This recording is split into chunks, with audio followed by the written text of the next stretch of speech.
పరిశుద్ధుడా, మా గొప్ప దేవ, మీకు వందనాలు, స్తుతులు, స్తోత్రాలు. మా తండ్రి, మీరు మాకు ఇచ్చినటువంటి ఈ శ్రేష్టమైన సమయాన్ని ప్రభువా మా జీవితాలలో ఆశీర్వాదకరంగా మీరు మార్చండి. మీ వైపు చూస్తూ ఉండగా ప్రభువా మీ సన్నిధి కాంతిని మా మీద ప్రసరింపచేయండి. మీ వాక్కును పంపండి. మేమందరం మీ స్వారూప్యంలోనికి మార్చబడడానికి ప్రభువా మీ మాటలు మాకు బోధించండి. ప్రభువా మీరు మాకు తోడుగా ఉండండి, మా మధ్యను ఉండండి, మాతో మాట్లాడండి, స్థిరపరచండి, బలపరచండి, నడిపించండి. ప్రభువా మేము కేవలము నిష్ప్రయోజకులము, ఖాళీ పాత్రలమే. ప్రభువా మీ ఆత్మతో నింపండి, మీరు మాలో నివసించండి. మాట్లాడనటువంటి మీ దాసుని ప్రభువా మీ శిలువ చాటున మరుగుపరచండి. కేవలం మీ స్వరమును మాత్రమే వినిపింపచేయండి. మేము కనులెత్తి చూడగా యేసు తప్ప మరి ఎవరును మా మధ్య కనబడకుండానట్లు మీ సన్నిధిని మాకు సంపూర్ణముగా అనుగ్రహించమని యేసు నామమందు ప్రార్థించి అడిగి వేడుకుంటున్నాము తండ్రి, ఆమేన్. అందరూ బాగున్నారా? విశ్వాసంలో వృద్ధి పొందుతున్నారా? దేవుని కృపను వేడుకుంటున్నారా? అంతిమంగా అనుదిన బలి అర్పిస్తున్నారా? ఎందుకంటే ఐగుప్తులో నుంచి బయటకు వచ్చిన తరువాత ఇశ్రాయేలీలు అనుదిన ఆహారం కోసం వెదికారు. మన క్రైస్తవ జీవితం కూడా ఇప్పటికీ అదే అనుభవంలో ఉంటే ఆ తరువాత మందసం ఎదుట దేవుని ఆరాధించే అనుభవంలోనికి మనం వెళ్ళలేము. నేను చెప్తున్నది మీకు అర్థమవుతుంది అనుకుంటున్నాను. అనుదిన అవసరాల కొరకు మనం దేవుని వద్దకు వస్తే మన ఆత్మీయ జీవితం ఐగుప్తు మార్గంలోనే, ఐగుప్తు నుంచి బయటకు వచ్చిన అరణ్య మార్గంలోనే ఉంది అని మనం గ్రహించాలి. అందుకు బదులుగా అనుదిన బలి అర్పించే అనుభవానికి మనం వెళ్తే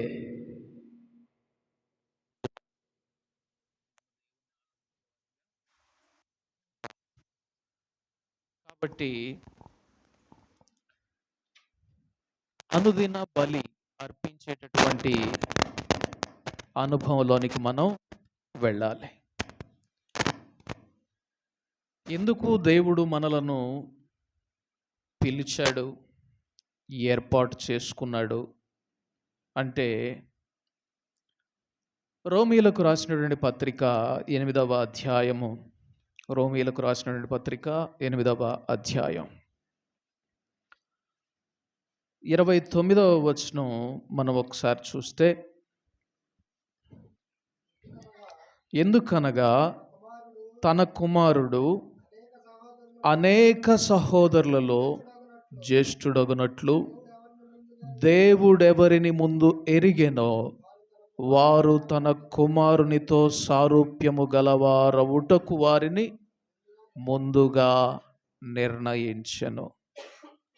ఎందుకు ఏర్పాటు చేసుకున్నాడు?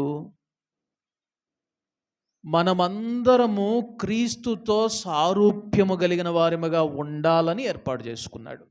అది దేవుడు మనలను పిలిచి రక్షించుకున్న దాని వెనుక ఉండిన ప్రధాన ఉద్దేశ్యం.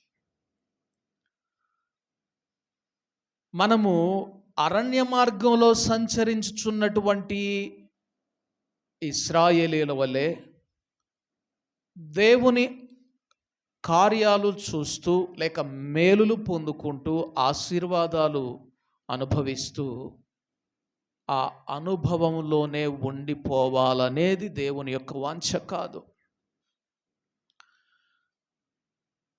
కాబట్టి జ్ఞానము కలిగినటువంటి విశ్వాసి, జ్ఞానము కలిగినటువంటి క్రైస్తవుడు, సహోదరుడు చేసే పని ఏంటి అంటే, ఆ అనుదిన అక్కరలనన్నిటినీ దాటుకొని దేవుని మందసం దగ్గరకొచ్చి అనుదినము అక్కడేమో అడిగాడు, ఇక్కడేమో ఏం చేస్తాడు? బలి అర్పిస్తాడు. ఏం బలి అర్పిస్తాడో మనం తర్వాత చూద్దాం. ఈ అనుభవంలో ఉండాలి. ఎందుకంటే క్రీస్తుతో సారూప్యము గలవారవడానికి కదా ఆయన మనల్ని ఏర్పాటు చేసుకున్నది.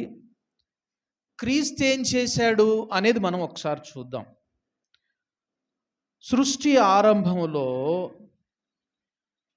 ఆరంభంలో ఏం జరిగిందనేది ఒకసారి చూద్దాం. సామెతల గ్రంథం 8వ అధ్యాయం. సామెతల గ్రంథం 8వ అధ్యాయం 30వ వచనం ఒకసారి చూద్దాం. నేను ఆయన యొద్ద ప్రధాన శిల్పినై అనుదినము సంతోషించుచు నిత్యము ఆయన సన్నిధిని ఆనందించుచుంటిని. ఈ మాటలు ఎవరి గురించి చెప్పబడ్డాయో ఆ అధ్యాయం మొత్తం మీరు చదివితే మీకు స్పష్టంగా అర్థమవుతుంది. జ్ఞానము సంత వీధులలో ఘోషిస్తున్నది అని జ్ఞానమును గూర్చి ఆరంభమవుతుంది ఆ అధ్యాయం. సామెతల గ్రంథం 8వ అధ్యాయం ఆరంభ వచనాలు ఒకసారి మనం చూస్తే, జ్ఞానము ఘోషించుచున్నది, వివేచన తన స్వరమును వినిపించుచున్నది, త్రోవ ప్రక్కను రాజవీధుల మొగలలోను నడి మార్గములలోను అది నిలుచుచున్నది. గమనించండి. ఆ తర్వాత మనం చూస్తే, మానవులారా మీకే నేను ప్రకటించుచున్నాను, నరులకు మీకే నా కంఠస్వరం వినిపించుచున్నాను, నా నోరు సత్యమైన మాటలు పలుకును, దుష్టత్వము నా పెదవులకు అసహ్యము, నా నోటి మాటలన్నీ నీతిగలవి అని చెప్తూ ఉండినటువంటి బోధ ఉపదేశం మనకు కనబడుతుంది. ఎవరు చెప్తున్నారని మీరు గ్రహిస్తారు ఆ మాటలు? సాక్షాత్తు యేసు ప్రభువు వారు క్రీస్తును ఉటంకిస్తూ చెప్పబడుతున్నటువంటి మాట అది. ఆయనే జ్ఞానము, బుద్ధి జ్ఞానముల సర్వసంపదలు ఆయన యందు గుప్తమై ఉన్నాయి. ఆయన చెప్తున్నటువంటి మాట ఏంటంటే, నేను ఆయన యొద్ద ప్రధాన శిల్పినై అనుదినము సంతోషించుచు నిత్యము ఆయన సన్నిధిని ఆనందించుచుంటిని. ఏం చేశాడంట యేసయ్య? తండ్రి సన్నిధిలో అనుదినము సంతోషిస్తూ ఉన్నాడట. ఎక్కడున్నాడు ఆయన? ఆయన సన్నిధిలో, తండ్రి సన్నిధిలో ఉన్నాడు. తండ్రి సన్నిధిలో అనుదినము సంతోషిస్తూ ఉన్నాడు. ఇంకో ముఖ్యమైన పని చేస్తూ ఉన్నాడు. ప్రధాన శిల్పి పని చేస్తున్నాడట. ప్రధాన శిల్పి పని. శిల్పి ఏం చేస్తాడు? ఏ ఎక్కువైతాయి కట్ చేస్తాడు, అంతేనా? ఒకవేళ ఒకసారి ఏం జరిగిందంటే, ఒక బార్బర్ షాప్కి వెళ్తే ఆయన కట్ చేస్తూ ఉన్నాడు. సడన్గా మా వాడు పెద్దోడు, చిన్నపిల్లాడు అనమాట, అప్పుడు వాడు ఒకసారిగా ఇట్లా తిప్పేశాడు. నేనేం చేశానంటే, ట్రిమ్మర్ అయితే కొంచెం త్వరగా అయిపోద్దని ట్రిమ్ చేసేయ్యా, కత్తెరతో అయితే టైం పట్టిద్ది అన్న. వాడు పెట్టి సర్రన ఆన్ చేసి చేస్తూ ఉన్నాడు. వీడు ఒకసారికి తిప్పితే అది కాస్త లోపలికి కట్ అయిపోయి ఏమైంది, బాగా గుంటలాగా కనపడుతుంది. ఇప్పుడు దాన్ని కవర్ చేయాలంటే ఏం చేయాలి? మిగతా అది మొత్తం తగ్గియాలి. శిల్పి చేసే పని కూడా అదే. మనం మనలో ఏది ఎక్కువైతే దాన్ని కట్ చేస్తాడు, తక్కువైనా కూడా దాన్ని తక్కువగా కనబడకుండా కవర్ చేస్తాడు. అందుకే అన్నాడు, చూడుము నేను నిన్ను నా అరచేతిలో ప్రింట్ వేయించుకున్నాను అన్నాడా? లేదు, ఏమన్నాడు? చెక్కుకున్నాను. ప్రధాన శిల్పి చేస్తున్న పని ఏంటంటే ఆయన చెక్కుతున్నాడు, తండ్రి సన్నిధిలో ఉన్నాడు, నిత్యము ఆనందిస్తున్నాడు. అది క్రీస్తు చేస్తున్నటువంటి పని. మనము క్రీస్తుతో సారూప్యము గలవారవడానికి మనల్ని నిర్ణయించాడు. అంటే మనం కూడా ఏం చేయాలి? ఇప్పుడు మనము కూడా దేవుని సన్నిధిలో ఉండాలి, అనుదినము ఉండాలి, శిల్పకారుని పని చెయ్యాలి. అందుకే పరిచర్య ధర్మము సంపూర్ణముగా జరగడానికి ఆయన కొందరిని అపోస్తలుగాను, కొందరిని బోధకులుగాను, ఇలాగా క్షేమాభివృద్ధి పొందడానికి మనం ఆ వచనాలు ఒకసారి చూద్దామా? చూడండి, ఎఫెసీలకు రాసిన పత్రిక 4వ అధ్యాయం. ఎఫెసీలకు రాసిన పత్రిక 4వ అధ్యాయం 11 నుండి 16 వచనాలు మనం చూస్తే, మనమందరము విశ్వాస విషయములోను దేవుని కుమారుని గూర్చిన జ్ఞాన విషయములోను ఏకత్వము పొంది సంపూర్ణ పురుషుల మగు వరకు, అనగా క్రీస్తునకు కలిగిన సంపూర్ణతకు సమానమైన సంపూర్ణత కలవారమగు వరకు ఆయన ఈలాగు నియమించెను. పరిశుద్ధులు సంపూర్ణులగునట్లు క్రీస్తు శరీరము క్షేమాభివృద్ధి చెందుటకును పరిచర్య ధర్మము జరుగుటకును ఆయన కొందరిని అపోస్తలులుగాను, కొందరిని ప్రవక్తలను గాను, కొందరిని సువార్తికులను గాను, కొందరిని కాపర్లను గాను, ఉపదేశకులుగాను నియమించెను. అందువలన మనమిక మీదట పసిపిల్లలమై ఉండి మనుష్యుల మాయోపాయముల చేత వంచనతోనూ తప్పు మార్గమునకు లాగు కుయుక్తితోనూ గాలికి కొట్టుకొని పోవునట్లు కల్పింపబడిన ప్రతి ఉపదేశమునకు ఇటు అటు కొట్టుకొని పోవచ్చు అలల చేత ఎగురగొట్టబడిన వారమైనట్లు ఉండక అన్నాడు. పరిశుద్ధులు సంపూర్ణులవ్వాలి. క్రీస్తునకు కలిగిన సంపూర్ణతకు సమానమైన సంపూర్ణత కలవారమగు వరకు మనం ఏం చేయాలి? పరిచర్య ధర్మం జరగాలి, క్షేమాభివృద్ధి జరగాలి, అపోస్తలత్వం జరగాలి, ప్రవక్తలు లేవాలి, సువార్తికులు చేసే పని జరగాలి, కాపర్ల పని జరగాలి, ఉపదేశపు పని జరగాలి. ఇవన్నీ దేనికి అంటే క్రీస్తునకు కలిగిన సంపూర్ణతకు సమానమైన సంపూర్ణత మనలో ఏర్పడడానికి. అక్కడ ఆ విషయాలు మనం చూస్తే, విశ్వాస విషయములో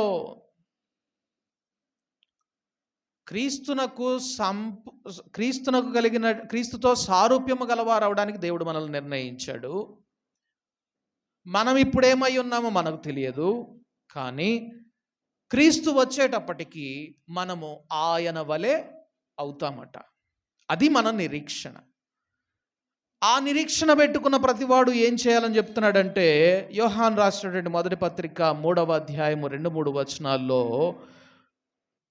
ప్రియులారా, ఇప్పుడు మనము దేవుని పిల్లలమై ఉన్నాము, మనమిక ఏమవుదుమో అది ఇంకా ప్రత్యక్షపరచబడలేదు, కానీ ఆయన ప్రత్యక్షమైనప్పుడు ఆయన ఉన్నట్లుగానే ఆయనను చూతుము గనుక ఆయనను పోలి ఉందమని ఎరుగుదము.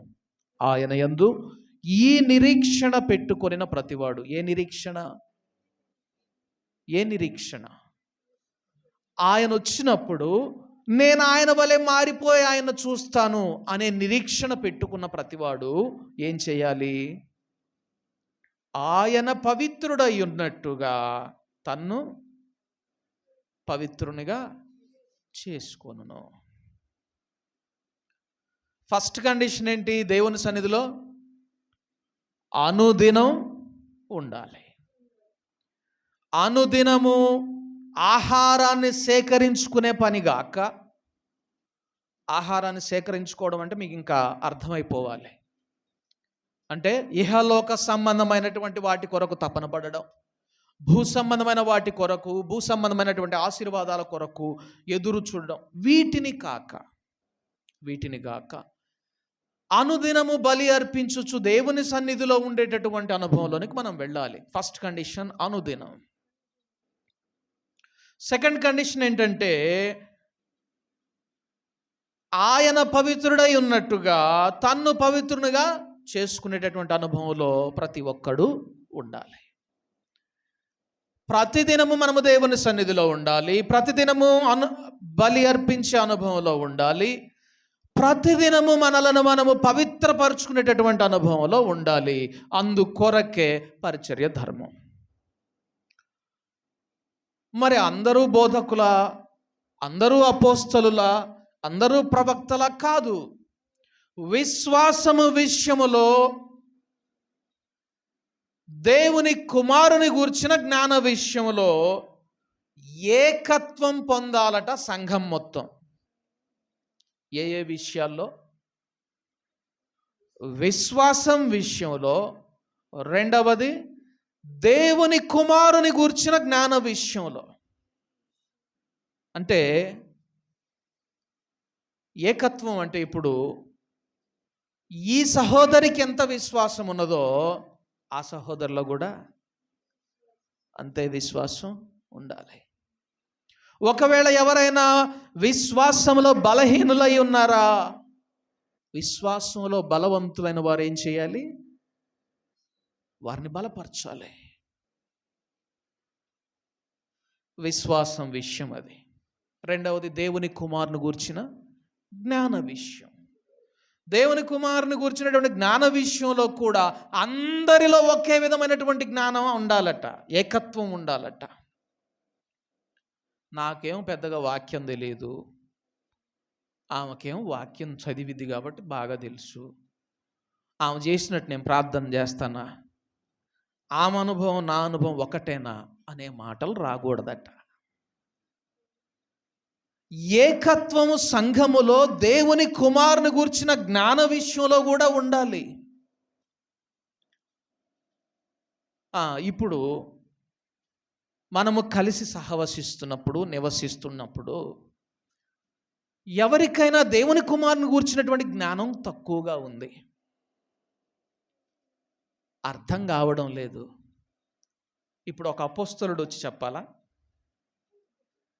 ఆ సహోదరుని బలపరచడానికి, లేకపోతే ఆ సహోదరికి నేర్పించడానికి, లేక ఒక మోషే వంటి ప్రవక్త రావాలా? మనమే క్షేమాభివృద్ధి కలగాలి. కాబట్టి మనమే క్షేమాభివృద్ధి అనే పదానికి స్పష్టమైనటువంటి ఉదాహరణ ఏంటంటే, పౌలు భక్తుడు ఒక సందర్భంలో అన్నాడు, ప్రవచన వరమును మిక్కిలి అపేక్షించండి. ఎందుకంటే సంఘము క్షేమాభివృద్ధి నొందుటకు ప్రవచనం అవసరం అన్నాడు. ప్రవచనం అంటే ఏంటి? జరగబోయేది చెప్పడం అని కాదు. సంఘం క్షేమాభివృద్ధి పొందాలి.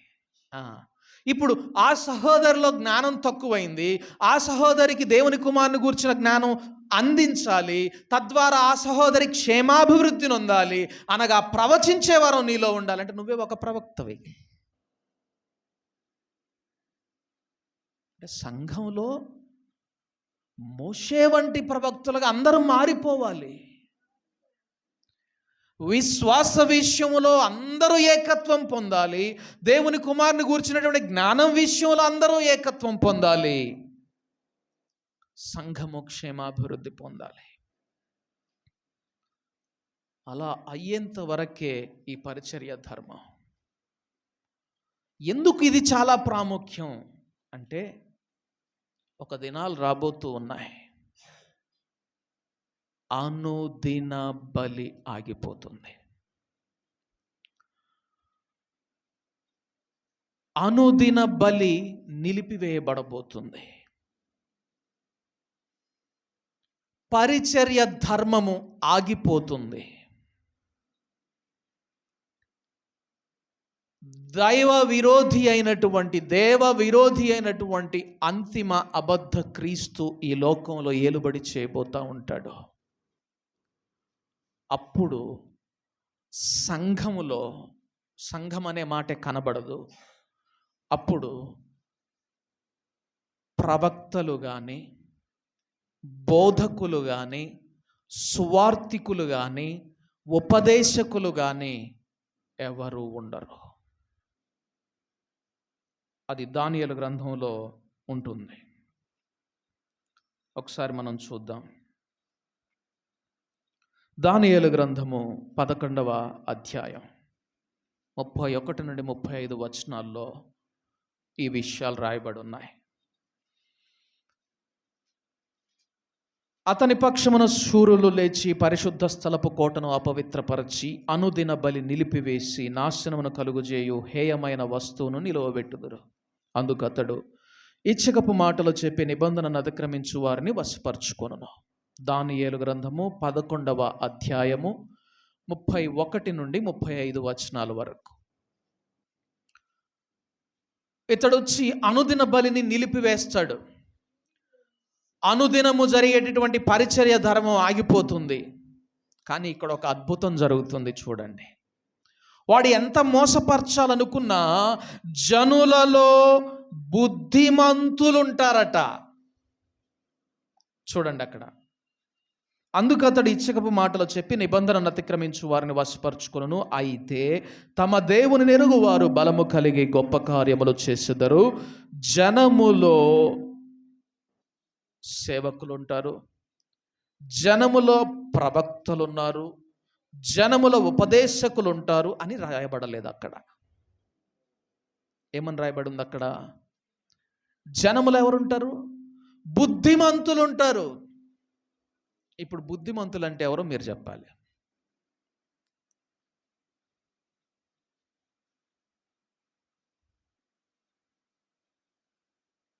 బుద్ధిమంతుడైతే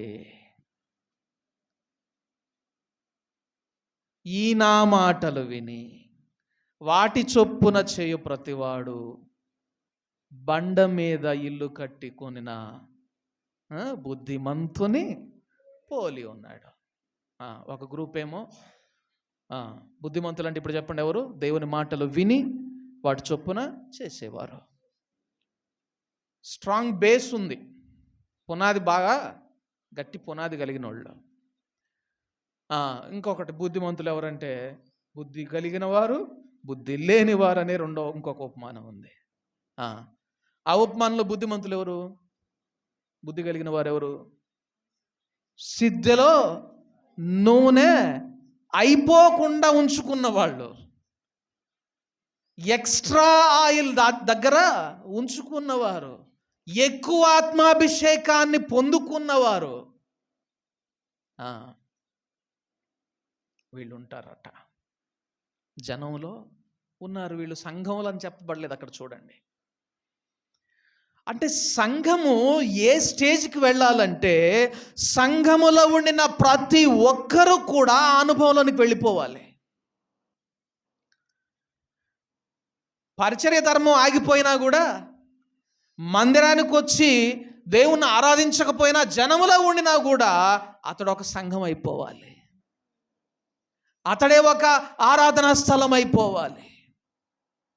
దేవుని మాటలు అతని హృదయంలో దాచుకున్న వాడై, బుద్ధిమంతునిగా స్థిరమైనటువంటి పునాది కలిగిన వాడై ఉండాలి. అట్టి బుద్ధిమంతులు జనములో ఉంటారట. వీరేం చేస్తారట? అనేకులకు బోధిస్తారు.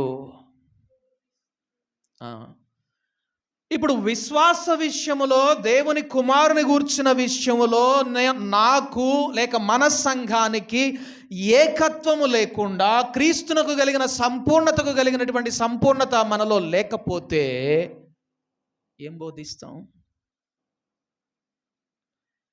అందులోనూ అప్పుడు పరిస్థితులు ఎలా ఉన్నాయి? అనుదిన బలి ఆగిపోయింది, పరిచర్య ధర్మం ఆగిపోయింది, అనేకులను కూల్చడానికి దేవ విరోధి అయినటువంటి అబద్ధ క్రీస్తు పరిపాలిస్తూ ఉంటాడు. పరిస్థితులు అనుకూలంగా అస్సలు ఉండవు.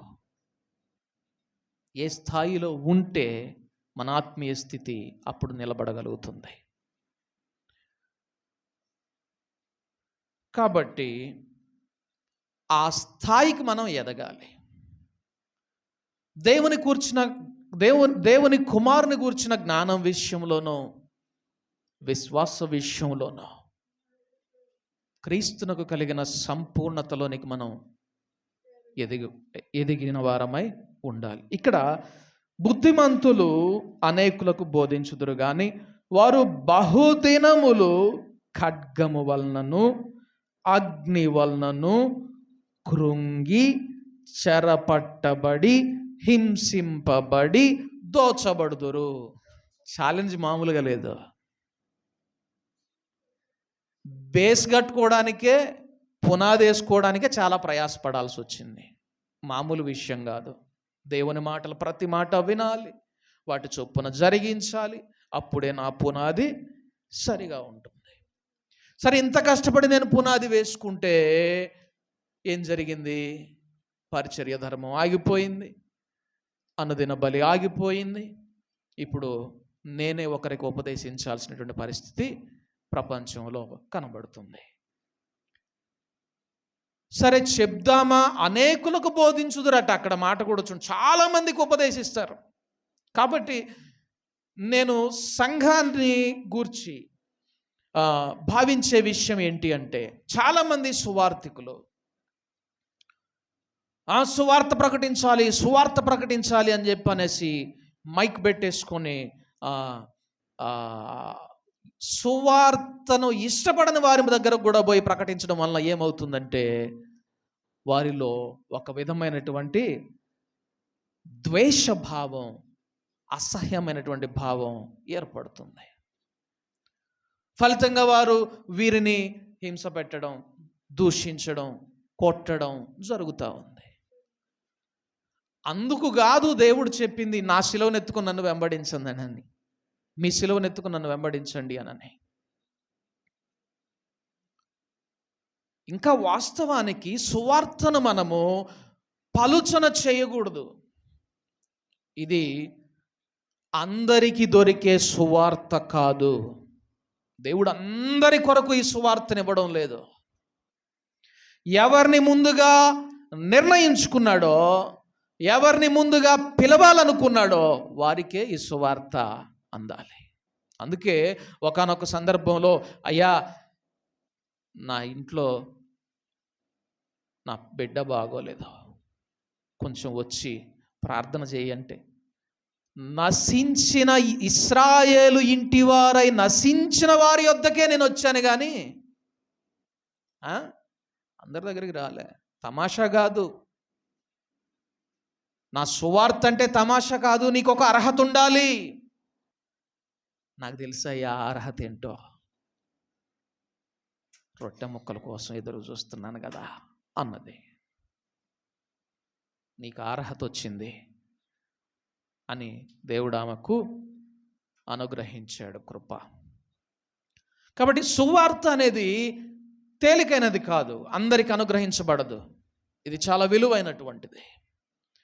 అందుకే పరిశుద్ధాత్ముడు సాక్షాత్తు శిష్యులకు, మీరు సర్వలోకమునకు వెళ్ళి సర్వ సృష్టికి నా సువార్తను ప్రకటించండి, అనేకులను నాకు శిష్యులుగా చెయ్యండి అని చెప్పినటువంటి ఆ కమాండ్, ఆ ఆజ్ఞను విన్నటువంటి శిష్యులు సువార్త చెప్పడానికి వెళ్తుంటే పరిశుద్ధాత్ముడు కొన్ని చోట్ల అడ్డగించాడు. తెలుసా మీకు ఆ విషయం?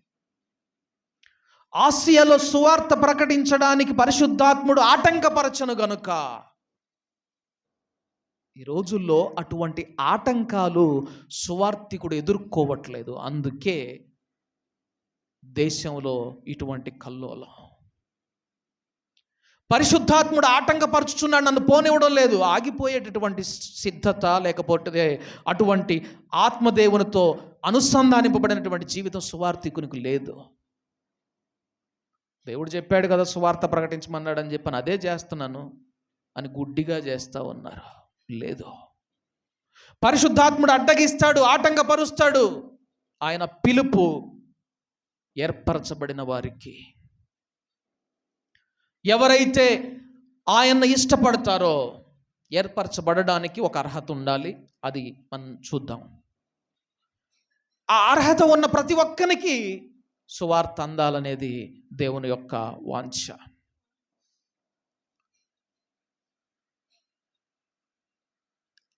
ఈ విధంగా బోధించాలని కాదు కానీ, ఇక్కడ బుద్ధిమంతులు జనములు అనేక మందికి బోధిస్తారట. అయితే ఆ బోధించేటటువంటి బుద్ధిమంతులను ఖడ్గము, అగ్ని, చెర సహవాసం చేస్తాయట. ఆ బుద్ధిమంతులకు ఖడ్గము, అగ్ని, చెర, అంతేకాదు కృంగుబాటు, హింస, దోపిడి. ప్రియ సహోదరులారా, ఈ బైబిల్ సత్యం, ఈ మాటలు సత్యం. ఇవి జరగబోతా ఉన్నాయి. స్థిరంగా నిలబడేటటువంటి ఆత్మీయ విశ్వాసము, జ్ఞానము మనలో లేకపోతే, చూడండి, మనము కూడా కూలిపోయేటటువంటి వారిలో ఉంటాం. కాబట్టి దేవుని కుమారుని గూర్చిన జ్ఞానము, విశ్వాసం విషయంలో అందరిలో ఏకత్వం కావాలి అని ప్రార్థించే వారం అవ్వాలి మనం. లేదయ్యా, ఇంత అజ్ఞానంలో ఈ సహోదరి ఉండకూడదు, ఇంత తెలియని పరిస్థితుల్లో ఈ సహోదరి ఉండకూడదు, ఈ సహోదరుడు ఉండకూడదు. ఈ జ్ఞానాన్ని ఆ సహోదరికి అందించయ్యా అని విజ్ఞాపన చేసేటటువంటి బృందం సంఘంలో లేవాలి. బలపరిచే బృందం లేవాలి. హెచ్చరించేవారు కావాలి. పురికొల్పేవారు కావాలి. ఎవరు సిద్ధంగా ఉన్నారు? ఇక్కడ చూస్తే, జనములో బుద్ధిమంతులు అనేకులకు బోధించుదురు గాని వారు బహుదినములు ఖడ్గం వలను, అగ్ని వలను కృంగి చెరపట్టబడి, హింసింపబడి, దోచబడుదురు. వారు కృంగిపోవు సమయమందు వారికి స్వల్ప సహాయము దొరుకును. ఏంటంట?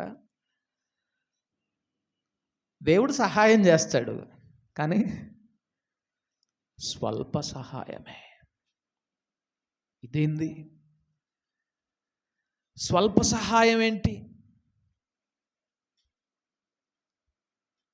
స్వల్ప సహాయం అంటే, దేవుడు చేసే స్వల్ప సహాయం అంటే మామూలు విషయం ఉండదు.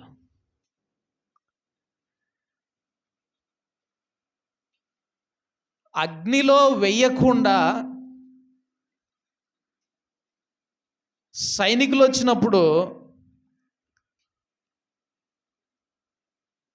వాళ్ళందరిని నాశనం చేయడం, లేకపోతే వారందరికీ లోతు దినాల్లో జరిగినట్టు గురుడితనం కలుగజేయటం, అది గొప్ప విషయమా?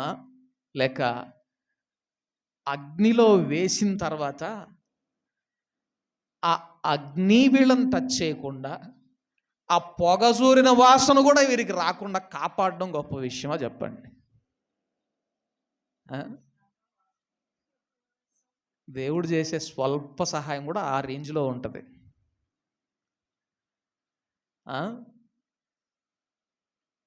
దేవుని కుమారుని గురించిన జ్ఞానం కలిగిన వాడు గ్రహిస్తాడు దాన్ని. లేనివాడు ఏం చేస్తాడు? ఇంతకాలం నేను దేవుణ్ణి ఆరాధన చేస్తున్నాగా, ఆడదాకా వస్తుంటే వాడి మీద ఒక పిడిగేసి దేవుడు చంపేస్తే మాకు అసలు ఈ సమస్య ఉండేది కాదుగా అనుకుంటారు. అందుకే దేవుని కుమారుని గురించిన జ్ఞాన విషయంలో మనం ఏకత్వం పొందాలి, సంపూర్ణ అనుభవానికి వెళ్ళాలి. సరే, వారు కృంగిపోవు సమయమందు వారికి స్వల్ప సహాయం దొరుకును. అయితే అనేకులు ఇచ్చకపు మాటలు చెప్పి వారిని హత్తుకొందురు. చూడండి, వీళ్ళందరూ కృంగిపోతూ ఉంటే, స్వల్ప సహాయాన్ని దేవుడు ఇస్తుంటే హత్తుకునే వాళ్ళు ఇంకొకళ్ళు ఉంటారట. చూడండి, డిసీట్ అంటే మోసము ఏ రేంజ్లో ఉంటుందో చూడండి. యేసుప్రభు వారు చెప్పినటువంటి అంత్యకాల ఆ, సూచనల్లో మొట్టమొదటిది ఏంటో అనేకులు మోసపుచ్చబడుదురు. అనేకులు మోసపుచ్చబడుదురు. వీళ్ళు పాపం బేస్ బాగుంది, కష్టపడుతున్నారు.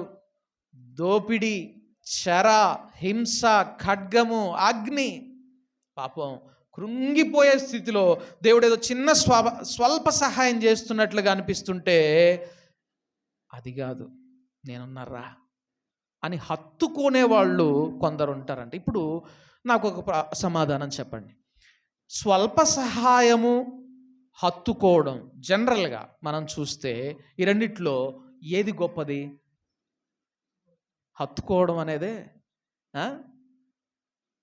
ఏదో కరోనా వచ్చి హాస్పిటల్లో ఎవరు లేరు, ఒక్కడనే ఉన్నా, పడుంటే 1000 రూపాయలు డబ్బులు వేసాడులే నా అకౌంట్లో, రూపాయి లేదు నా దగ్గర, 1000 రూపాయలు డబ్బులు వేసాడు, స్వల్ప సహాయం.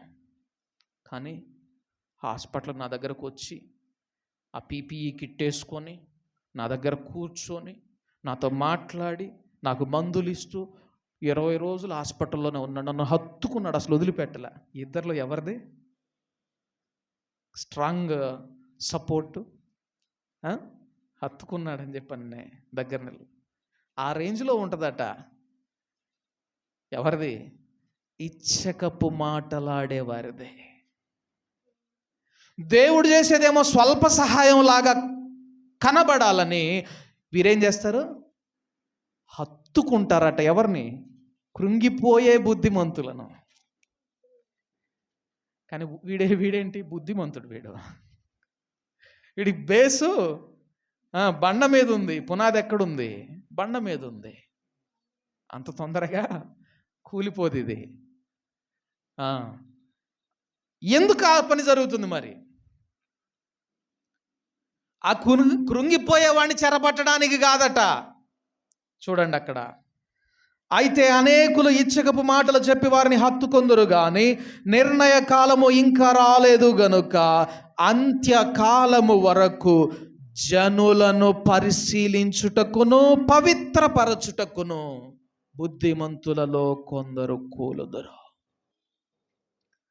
టెస్ట్ ఎవరికో తెలుసా? నిజంగా బుద్ధిమంతులకు కాదు, జనానికి. అనగా దేవుని సువార్తకు లోబడని వారికి నిజమైనటువంటి పరీక్షా దినాన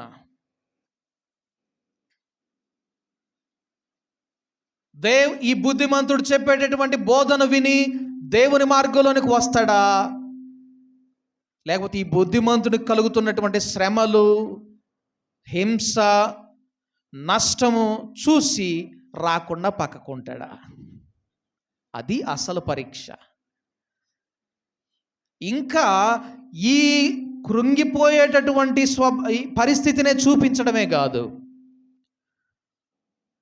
పూర్తిగా బుద్ధిమంతుణ్ణి కూలిపోయేటట్టు, అంటే చనిపోయేటట్లు కూడా దేవుడు అనుమతిస్తాడట. వాళ్ళు అంత ప్రార్థన చేసేవాడు, వాళ్ళు కూలిపోతే మనం పోయి వాళ్ళలో చేరేదేంద్రా అని మోసగించబడి వారు దేవుని మార్గులకు రాకుండా ఉంటారు. అంతిమంగా దేవుని యొక్క తీర్పు వారి మీదకి వచ్చేస్తుంది. అది జరిగేది. సరే, ఇది బుద్ధిమంతులకు ఉండేటటువంటి అనుభవం. బుద్ధిమంతుడు అంటే ఎవరు? దేవుని మాటలు విని జాగ్రత్తగా తన హృదయంలో దాచుకుని వాటి చొప్పున చేసేవాడు. అలాగే దేవుని యొక్క ఆత్మాభిషేకాన్ని ఎక్కువగా పొందుకునేవాడు. ప్రతిదినము, అనుదినము అవసరత అక్కరత కాకుండా అనుదినము దేవుని కొరకు బలి అర్పించే అనుభవంలో ఉండాలని ఆశపడేవాడు. ఇప్పుడు మీకు బలి అర్పించడం అనేటటువంటి విషయాన్ని కొంచెం లోతుగా ధ్యానం చేద్దామని ఆశపడుతున్నాను. సమయం మించిపోయింది. నెక్స్ట్ వీక్ చూద్దాం. ప్రార్థన చేసుకుందాం. పరిశుద్ధుడా, మా గొప్ప దేవా, మీకు వందనాలు, స్తుతులు, స్తోత్రాలు. తండ్రి, సంఘము దేవుని కుమారుని గూర్చిన జ్ఞానం విషయంలో, విశ్వాసం విషయంలో ఏకత్వం పొంది సంపూర్ణ పురుషులయ్యేటటువంటి అనుభవంలో, అనగా క్రీస్తునకు కలిగిన సంపూర్ణత మాలో ఏర్పడాలని సంఘాన్ని ప్రభువా నువ్వు విమోచించి కొన్నావు. అయితే అనేక మంది ప్రభువా ఇంకా ప్రతిదినము మన్నా కోసమే ప్రార్థిస్తున్నారు, కానీ అయ్యా అనుదిన బలి అర్పించేటటువంటి జీవితం ఒకటి ఉందని, అది దేవుని సన్నిధిలోనే నిత్యము ఉంటుందని, దానికి సాదృశ్యమే నీవని గ్రహించలేని స్థితిలో ఉన్నారు ప్రభువా. తండ్రి, మాలో ఎవరైనా అట్టి వారమై ఉంటే తండ్రి మాకు నేర్పించండి. అనుదిన బలి అర్పించే అనుభవంలోనికి, అనగా దేవుని సన్నిధిలో అనుదినము నిత్యము ఉండే అనుభవంలోనికి మమ్మల్ని అందరినీ మీరు నడిపించండి. పరిచర్య ధర్మం మా మధ్య సంపూర్ణంగా జరపబడినట్లు మీరు కృప చూపించండి.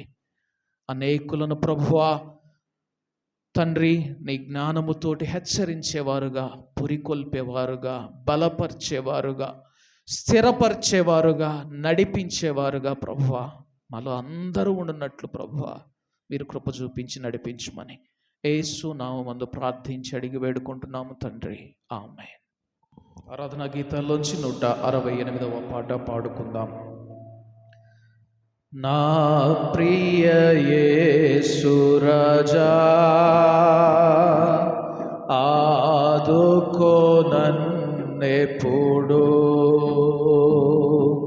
శోధనలో వేదనలో నిన్ను వీడి పోనీయకు, శోధనలో వేదనలో నిన్ను వీడి పోనీయకు. నా ప్రియ యేసు రాజా